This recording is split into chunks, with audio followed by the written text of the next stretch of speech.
Se dice su nombre y todos pensamos en traición. Pero, ¿realmente fue traidora la Malinche? Doña Marina para los españoles, o Malintzin en náhuatl. ¿Por qué tachar a esa mujer como traidora de una nación que no existía en su tiempo? Eran numerosos los señoríos de Mesoamérica: tlaxcaltecas, texcocanos, chalcas, mexicas, entre otros, y muchos fueron enemigos ocasionales o frecuentes entre sí. La Malintzin, quien era originaria del istmo de Tehuantepec y vivía entre mayas chontales, no tenía ninguna liga con los mexicas, ansiosos de extender su imperio y quienes dominaban grandes regiones y exigían enormes tributos. Así que ayudar a otros pueblos a salir del yugo de los mexicas no podía considerarse como traición, aunque en la lucha se encontraran también unos recién llegados, los españoles. Las acusaciones de traición contra Malintzin son infundadas, dice el historiador Federico Navarrete. Malintzin, nacida en una familia noble a inicios del siglo XVI, fue vendida, se convirtió en esclava y terminó siendo regalada a los españoles, pero tomó decisiones que la llevaron a ser una señora respetada y temida. Malintzin fue una mujer única y sorprendente que apenas empezamos a entender.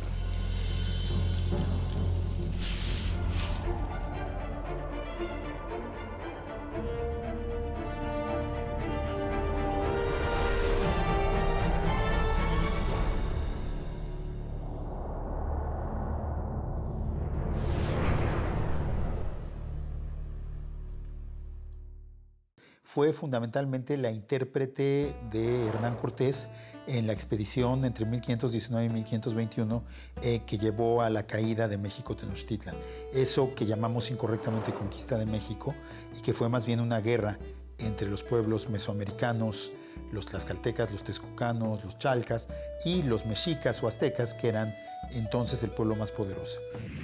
Se sabe que ella no solamente transmitía mensajes de una lengua a la otra, sino que como que guiaba las conversaciones, ¿no? Dándole a cada uno de estos actores parte de la información que necesitaban escuchar y particularmente dando una gran cantidad de información estratégica sobre el funcionamiento de los pueblos indígenas y de cómo eran también las negociaciones políticas a los españoles. Malintzin, como traductora de Hernán Cortés, fue precisamente la persona que construyó los pactos que permitieron que un ejército que era 99% indígena y apenas 1% español venciera a los mexicas. Por eso, pues es con mucho una de las figuras más importantes de la historia de México. Pero, ¿de dónde venía Malintzin? ¿Cómo fue su vida antes de encontrarse con Cortés?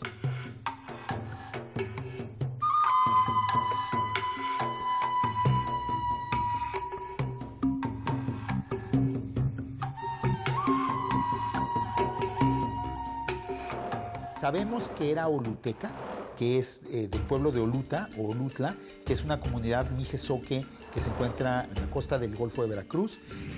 En el actual Coatzacoalcos o en un lugar cercano a Coatzacoalcos. Una zona de habla náhuatl. Sin embargo, sabemos que alrededor de los 10 o 12 años ella es trasladada hacia una zona maya. Y que en algún momento de su vida cayó en cautiverio, es decir, fue esclavizada y fue vendida y muy probablemente haya sido traficada durante varios años.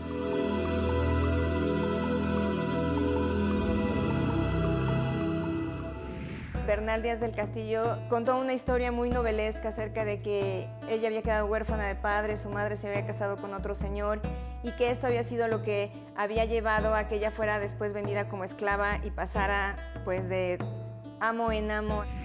Hasta que fue regalada, entre comillas, a los españoles que acababan de llegar en su barco a las costas de Veracruz.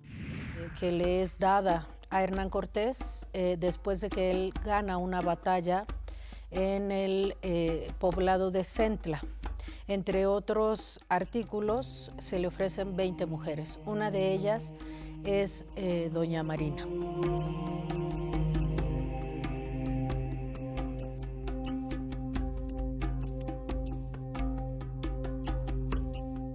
Malintzin, al parecer, creció, antes de ser cautiva, creció en un palacio, y eso significa que sabía hablar varios idiomas y que conocía los modales, las maneras, la forma de hacer política de las cortes mesoamericanas. Entonces, pese a que era una mujer cautiva y muy joven, era una mujer que tenía experiencia de vida. Hablaba el oluteco, que debe haber sido su lengua materna, hablaba náhuatl. El náhuatl que había aprendido desde niña, el maya, cuando estuvo como esclava en la zona maya, y a partir de que se incorpora como esclava a las huestes conquistadoras, es que comienza el conocimiento y el posterior dominio del castellano. Justamente cuando los recién llegados españoles, que no sabían nada de esta tierra y que eran unos cuantos centenares en un país con millones de habitantes, se encontraron por primera vez con un embajador, con una embajada que venía de México Tenochtitlan, su primer problema era que no podían entender a los mexicas. Había un ex cautivo español que hablaba un poco de maya, se llamaba Jerónimo de Aguilar, y que no servía para mucho porque no entendía ni náhuatl ni entendía realmente la cultura. Y en cambio Malintzin se ofreció ella voluntariamente para traducir, y muy pronto se reveló como una gran traductora, como una mujer que no solo podía traducir los diferentes idiomas, sino que también podía interpretar lo que decían los españoles, lo que respondían los mesoamericanos, y eso permitió la comunicación. Y sin comunicación no hubiera habido conquista. Y que sabía manejar los protocolos de la conversación y los protocolos de las negociaciones, y eso fue lo que hizo posible estas alianzas. Eso lo sabemos debido a las fuentes que se conservan, no solo escritas, en donde aparece Marina. En las fuentes pictográficas de tradición indígena posteriores a la conquista, pero que dan cuenta del encuentro de situaciones políticamente importantes. Por ejemplo, cuando Cortés se encuentra con los señores de Tlaxcala, con los señores principales de Tlaxcala, en algunos fragmentos de lienzos que se conservan, aparece Marina tomando un papel principal entre Cortés, los señores de Tlaxcala y ella. Lo mismo sucede en el Códice Florentino. Marina aparece representada con la voluta del habla. Es ella quien está, además de traduciendo, está interpretando, está tomando parte de esos encuentros, digamos, entre los principales de esos pueblos, sea el caso de los mexicas o de los tlaxcaltecas, y el de las huestes de Hernán Cortés. Y esto hizo que, en vez de matarse, estos señoríos indígenas y los españoles se pusieran de acuerdo, porque al final tenían un fin en común, que era hacer caer a Tenochtitlan. Son muchos los mitos en torno a Malintzin. Desde el mismo momento en el que ella salió a la esfera pública y al comenzar a fungir como intérprete para Hernán Cortés, ya se comenzaron a construir diferentes imaginarios sobre ella. Es decir, los españoles comenzaron a tener ciertas ideas sobre ella, otros pueblos indígenas, como los tlaxcaltecas, que estaban de ese lado de los aliados, la consideraban una señora y que había sido verdaderamente la llave que hizo posible la alianza con los españoles y este nuevo orden que ellos se trataron de imponer. Que casi la convirtieron en una diosa, en una representación de la propia Tlaxcala, que fue la principal aliada de los españoles y la principal vencedora de la guerra contra los mexicas, y la presentaron como una figura victoriosa que había permitido la comunicación y la alianza con los españoles.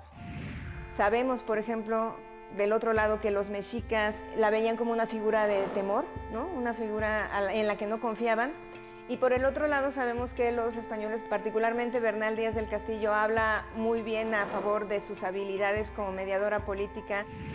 En cambio, en el siglo XIX, los historiadores mexicanos nacionalistas la vieron como una traidora porque dijeron erróneamente que la conquista de los mexicas había sido la conquista de todo México, lo cual es históricamente por completo falso, no tiene ninguna verdad, y que por lo tanto, pues Malinche, al apoyar a los tlaxcaltecas y a los otros indígenas y a los españoles en su guerra contra los mexicas, habría supuestamente traicionado a la patria.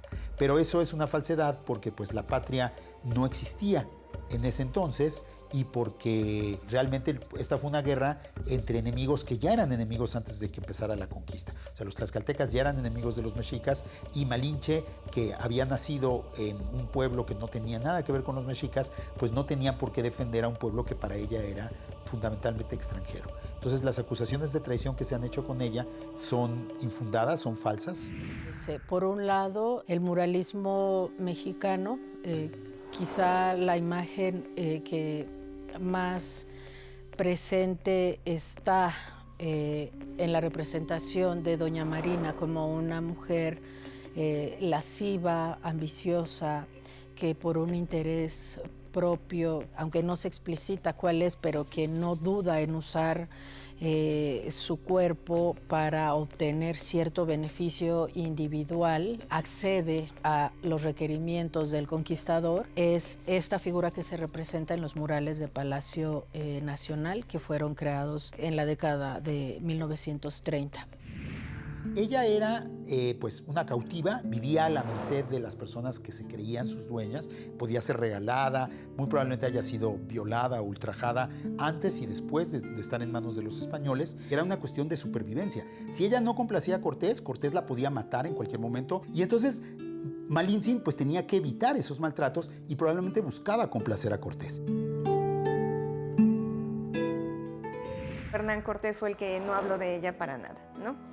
En particular solo la menciona en una o dos ocasiones muy brevemente, porque en parte la finalidad de las cartas de relación de Hernán Cortés, que es el principal documento que él escribió, pues tiene la finalidad de ensalzar su propia figura para quedar bien ante la corona española, y entonces en el relato de Cortés se minimiza la agencia de todos los otros actores que hicieron posible la caída de Tenochtitlan.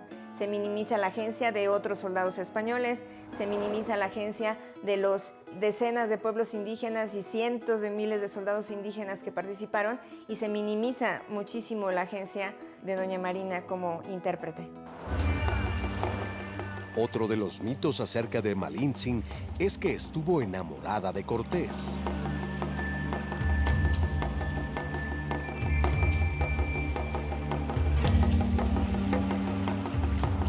Es esta idea absurda de que Malintzin se enamoró de Cortés o de que Cortés sentía algún tipo de afecto por Malintzin. Cortés era un hombre que mató a su primera esposa y que en general pues tenía cientos de parejas, porque eso era lo que acostumbraban los hombres con poder en esa época, y entonces Malintzin para él no era un interés romántico, ni era un amante, ni era una pareja. Era una esclava que le resultaba muy útil.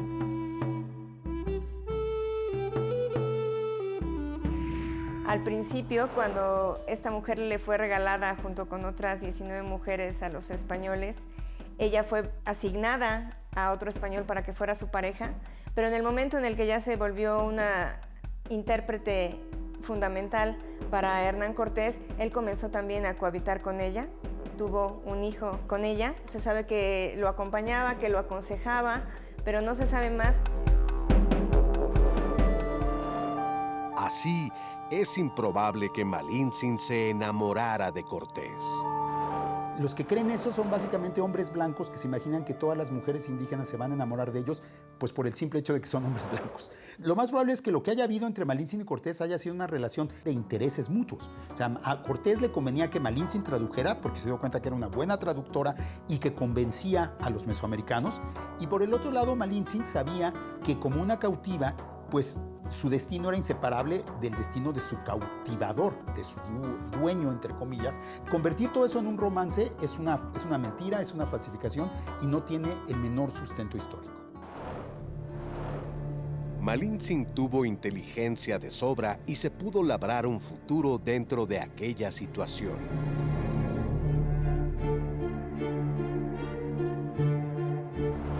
En En cuanto terminó la mal llamada conquista de México, Malintzin se separó por completo de Cortés y se fue a vivir por su cuenta, entre otras cosas porque sabía que Cortés era un tipo muy peligroso. Y además Cortés no tenía el menor interés en casarse con una mujer indígena, sino a él lo que le interesaba era casarse con una noble española para ascender socialmente. Sin embargo, eso no significa que Malintzin quedara desprotegida. Ella ya tenía una posición muy diferente con la que había empezado. Empezó como una muchachita indefensa, cautiva, y al final de 1521 era una mujer poderosa, era una mujer respetada, era una mujer conocida en toda Mesoamérica y temida en toda Mesoamérica. Diversos pueblos mesoamericanos que recibieron a los españoles le hacían regalos a Malintzin, en especial espléndidos huipiles. Entonces pronto Malintzin se hizo de un guardarropa, de un vestuario muy impresionante de huipiles muy elegantes, y eso se convirtió en parte también de su personalidad pública. El que fuera la portavoz de los españoles, el que fuera una mujer tan hermosa y el que además se vistiera con la ropa más elegante, fue la manera en que esta mujer que había sido cautiva fue construyendo su propia personalidad y ascendiendo en ese mundo que era tan hostil para ella. No es así como muchos la han presentado. La figura literaria que hace Octavio Paz en El laberinto de la soledad, cuya primera edición es de 1950, ¿no?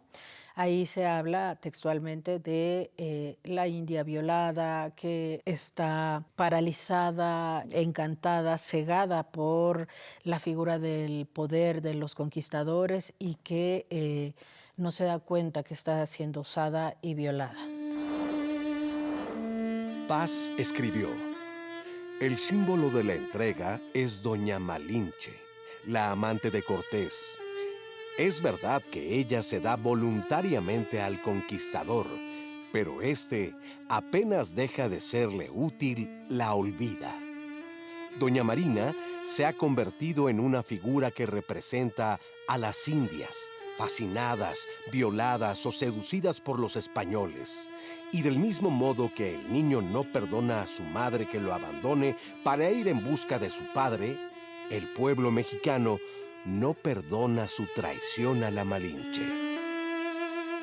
Eso es parte de esta serie de falsedades machistas que se han dicho sobre Malintzin, inclusive por personajes como nuestro autor Octavio Paz. Cuando Cortés tuvo que volver a la guerra y realizó la expedición hacia Honduras, en la famosa y desastrosa expedición hacia las Cibueras, que fue su fracaso final, tuvo que rogarle a Malintzin que lo acompañara. Cortés, sin Malintzin, no era nadie. Malinche era la que le daba prestigio a ojos de los mesoamericanos. A Malintzin le exigió que la dejara casarse con un hombre español, el capitán Jaramillo. Le ofreció que le diera una encomienda, es decir, que le diera el mismo tipo de premios que habían recibido los españoles por la conquista, y le exigió que después de que lo ayudara, básicamente en esta expedición, la dejara en paz y la dejara vivir su vida como una señora noble y una mujer casada, lo cual le daba pues el estatus social más alto que podía tener una mujer en esa época. Pasó de ocupar la posición más baja en la escala social mesoamericana a ocupar la posición más alta, y eso lo hizo no porque Cortés le hiciera ningún favor, eso lo hizo gracias a su talento de traductora, gracias a su inteligencia y gracias a su independencia como mujer. Por otro lado, afortunadamente ha sido también muy estudiada, no solo desde el ámbito académico, también desde la propia literatura. En la década de los 90, a partir de los estudios de la doctora Margot Glantz, motivó este rescate de la figura de Doña Marina como una mujer más histórica. Y eso es valioso, ver que los procesos históricos son complejos y que en ellos también intervienen las mujeres, que tienen que ver con el ámbito público. Es un personaje que despierta polémica y es un personaje que sigue siendo recordada en cada rincón de nuestro país. Tenemos en muchísimas danzas de la conquista que se realizan en nuestro país, siempre aparece la figura de Malinche o Malintzin como una protagonista, y para la gente que baila, que participa en esas danzas, y sobre todo para las mujeres que representan el personaje de Malinche, es un gran honor ser representante de Malinche. Hernán Cortés está escondido, su tumba está escondida allí en un convento, y no hay un solo monumento a Hernán Cortés en México. En cambio, Malinche tiene su cerro y se danza a nombre de Malinche en muchísimos pueblos de México. Incluso en las comunidades zapotecas que radican fuera de México, como la de Los Ángeles, California, se bailan danzas dedicadas a la Malinche. Y participar en esas danzas implica un gran honor.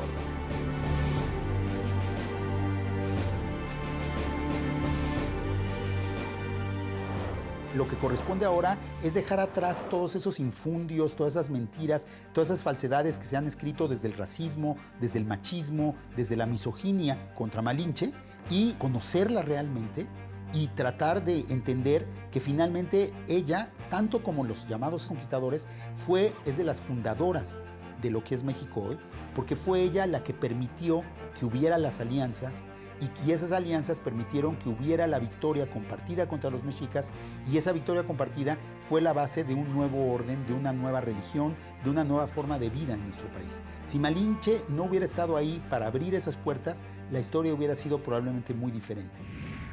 Marina fue una esclava, pero en ese contexto pudo explotar sus habilidades lingüísticas y mostrar su inteligencia.